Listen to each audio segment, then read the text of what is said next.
Buenos días, amigos y amigas de Libertad de Expresión. Como estaba previsto, inició en el día de ayer el año escolar en la República Dominicana. Más de 2 millones de estudiantes estaban llamados a acudir a las aulas de las escuelas públicas. Sí, son más de 2 millones los estudiantes que acuden a las escuelas públicas, mientras que el sector privado son más o menos algo más de medio millón de estudiantes. Pero, como había previsto en el programa anterior, que el año escolar iniciaría con serias dificultades, sobre todo debido a la situación de las escuelas, a la falta de cupo y al mal estado de muchas escuelas en el país, a pesar de todo. Hubo lugares donde no inició el año escolar ayer. Uno de esos lugares fue el municipio El Factor de Nagua, donde esta vez fueron los padres, la sociedad de padres y amigos de la escuela, que se negaron a mandar sus hijos y por lo tanto no inició el año escolar en ese municipio debido a la situación desastrosa, al mal estado de las escuelas, vergonzante.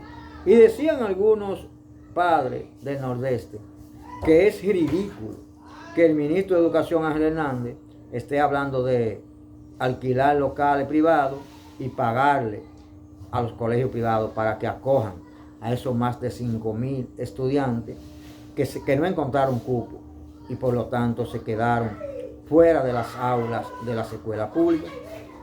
Algo que no es solo ridículo, es vergonzante. He sido reiterativo diciendo que es una vergüenza. Después de 4 años, de concluido 4 años de gobierno del presidente Luis Abinader, y que no se hayan construido las escuelas necesarias, que no existan las aulas suficientes para albergar, para acoger a esos más de 2 millones de estudiantes, es más que ridículo, es vergonzante realmente. Pero el presidente Luis Abinader inauguró el año escolar ayer, haciendo un llamado a que se lleve a cabo un pacto por la calidad educativa. A los sectores políticos y sociales del país, que se realice un pacto que involucre a todos por la calidad educativa. Se recuerda que en todos los últimos estudios que se han realizado en Latinoamérica, la República Dominicana está en los últimos lugares, en el hoyo, atrás, en materia de calidad educativa. Un atraso absoluto, sobre todo en materia básica, como la matemática, la gramática, la lectura, en la mayoría de estudiantes. Y no solo en la escuela pública, también en los colegios privados. Está ese nivel de atraso educativo. La mala calidad educativa, y quizás no solo en Latinoamérica, sino en el mundo.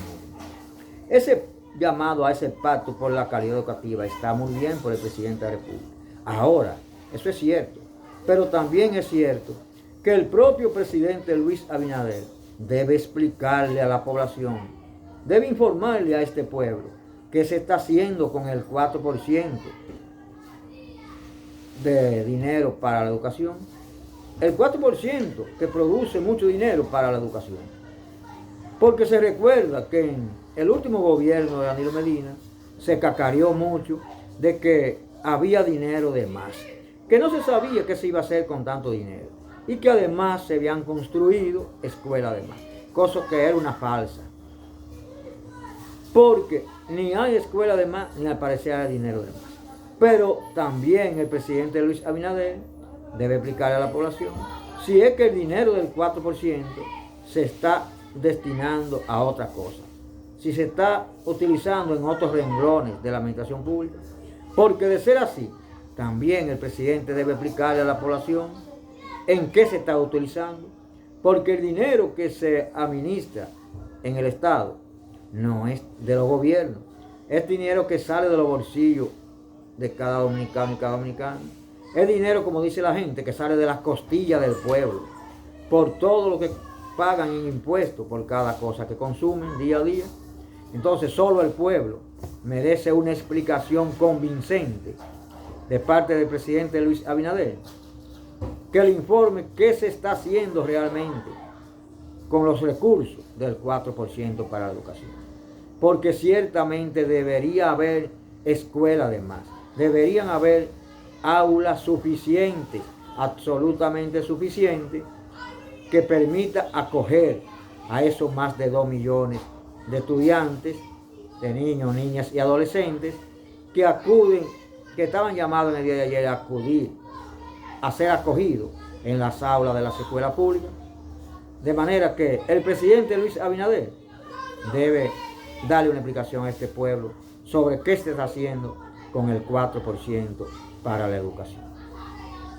Señores, 400 mahuazos. Se informaron las autoridades policiales que están en el país delincuentes, pandilleros de la temibles banda delincuencial y terrorífica haitiana, la 400 Mawozo, que es una de las más temibles y criminal que en los últimos tiempos está gobernando en Haití.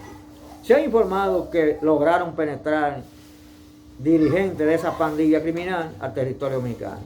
Pero además se ha dicho, no solo que lograron penetrar, sino que han estado operando entre Santiago y Los Alcarrizos, ya prácticamente en el Distrito Nacional, atracando, asaltando camiones cargados de mucha mercancía para luego, para esconderla y luego trasladarla al territorio haitiano.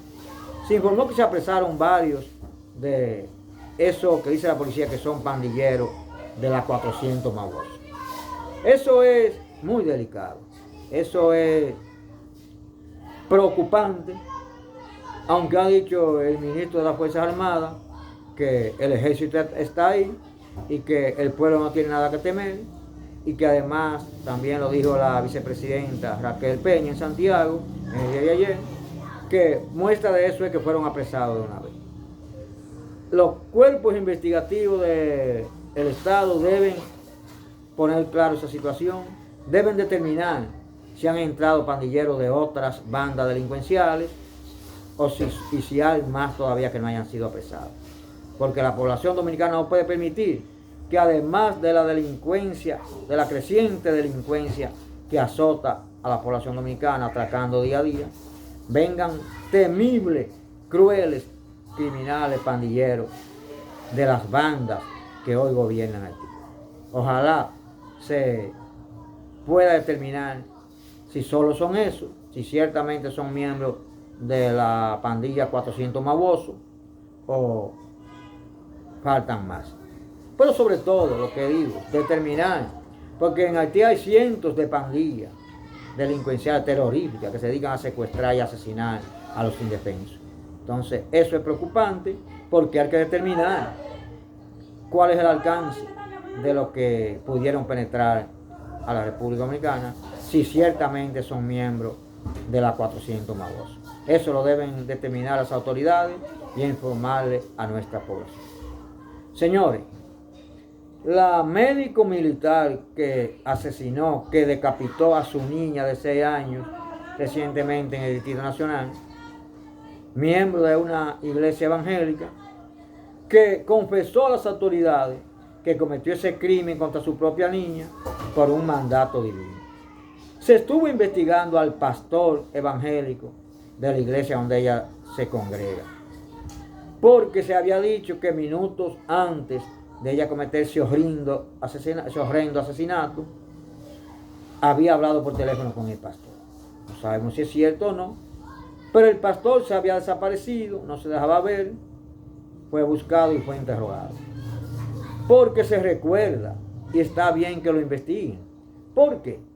Porque aquí en la República Dominicana hay historia, como ha pasado en otras partes del mundo, de que sectas religiosas se han dedicado a asesinar a niños y han inducido a sus feligreses a asesinar a sus propios hijos, a su esposa, a su esposo, a su hermano, porque supuestamente es un mandato divino, un mandato de Dios, que más que un mandato divino, parecería ser un mandato diabólico, como dice un amigo mío, porque, caramba, entonces, supuestamente, según se informó en el día de ayer, el pastor de esa iglesia no ha acudido más a su práctica religiosa, porque supuestamente está destrozado por el asesinato de esa niña por parte de una miembro de su iglesia. Pero de que la policía lo interrogó, eso está bien, precisamente para despejar dudas. Por lo que digo, aquí no se sabe lo que pasa en muchas religiones.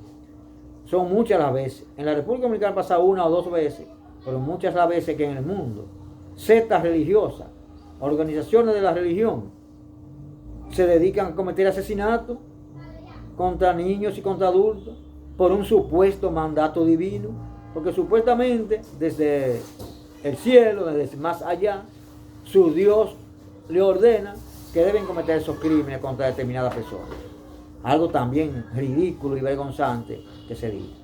Pero está muy bien, porque ese fue un crimen espeluznante, desgarrador, que le mueve la fibra hasta el más insensible. Decapitar, cortarle la cabeza y dejarla por un lado y el cuerpo por otro a su propia niña. Eso es algo terrible, que parecería impensable, pero ocurrió. Entonces las autoridades, independientemente de que parecer la médico Ángela Josefa García, que es la médico militar que cometió ese crimen contra su niño, supuestamente está en tratamiento médico, psiquiátrico, porque al parecer tiene serios problemas de desequilibrio mental, pero debe determinarse si ciertamente lo está, y posiblemente sí, porque no creo que haya una persona, mucho menos una madre, que sin estar en una situación delicada de salud mental pueda cometer una decapitación, un horrendo asesinato con su propia niña. Pero está muy bien que la policía y el Ministerio Público investigue, porque todo se debe aclarar con relación a la autora del crimen y a la iglesia donde ella se congrega. Muy bien que se investigue, todo debe quedar claro para la familia de la niña y para la población.